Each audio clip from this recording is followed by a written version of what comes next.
Expedition 33 just dropped, and I don't say this lightly, this very well could be Game of the Year. And honestly, the competition isn't even close. It's like John Wick showing up to a thumb war. There's really no contest.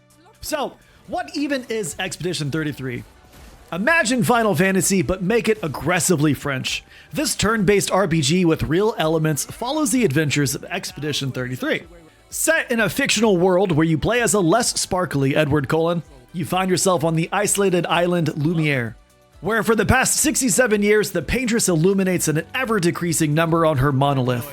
All humans above the age of that number disappear in the gommage, a Thanos type of destruction where people above the age of the number fade away into nothingness. Every year, Lumiere sends out an expedition of volunteers to put an end to the paintress in efforts to stop the gommage.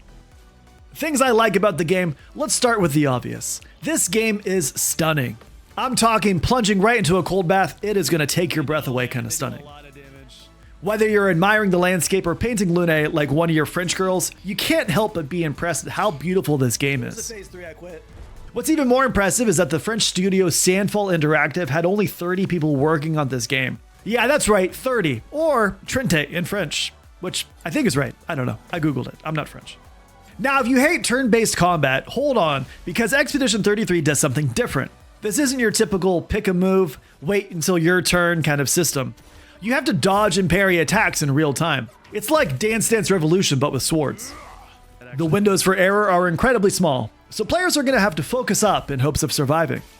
This all but eliminates the downtime between turns, making the game feel a lot more fluid and less like you're waiting in line for your turn simulator. These mechanics keep the action fluid and stressful in the best ways possible. There's no downtime, you're locked in the entire fight. Now, never have I seen a game with such beautiful cutscenes, and boy, there are a lot of them. At times it felt like it was a cutscene simulator with small segments of gameplay sprinkled in. I'm not usually one for cutscenes or dialogue in games, I'm more of a skip the dialogue, fill in the blanks later kind of person, but with Expedition 33's storyline, I couldn't help but be engulfed in the cutscenes. It was compelling and I was absolutely hooked on the character progression as the storyline unfolded. But no game is perfect and Expedition 33 definitely has its quirks. Now, one of my gripes about the game was that there was no compass giving me lost player energy. While exploring the main zones, there was no directional compass, which had me incredibly confused in certain parts of the game. I found this to be disorientating, especially when exiting a fight. There were times when I would exit the battle pointing in the other direction, making me believe that this was the direction I should be going. Now, this could just be a me type situation and I may be the only one who's directionally challenged, but it was a big enough problem that warranted its own spot on the video. I found that I was generally pretty confused most of the time in regards to which direction I should go.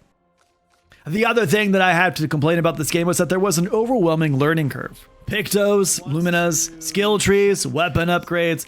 It feels like the game just keeps handing you new systems to learn. And just when you understand one, boom, here's another thing for you to learn. The game throws so much at you that in the beginning I ended up having to stop playing after 45 minutes and step away for the day. I was only able to sit back down after a good night's rest and a clear head because the amount of knowledge and things that they were throwing at you, I felt like I was back in school and it was a little overwhelming in the beginning. Now, despite the steep learning curve and the lack of compass, is this game worth it? Absolutely. You should absolutely play this game. Like I said, it has got the runnings for Game of the Year. Definitely worth the recommendation. The average playthrough takes around 26 hours. But if you're looking to complete everything that the game has to offer, you're looking at upwards to 60 plus hours of content. The game does retail for $49.99, so it is, kind of sort of expensive, but it is also free with Xbox Game Pass if you are a monthly subscription holder like myself. If you love challenging games, incredible storytelling, and maybe moments of controller throwing rage, Expedition 33 is a must play. I highly recommend it. Now let me know in the comments down below what you guys think. Expedition 33 absolutely lives up to the hype, and I encourage anyone to try it out, especially if you have an Xbox Game Pass. If you've already played this game, let me know what your thoughts are on Expedition 33 in the comment section down below. I would love to get your guys' take on this.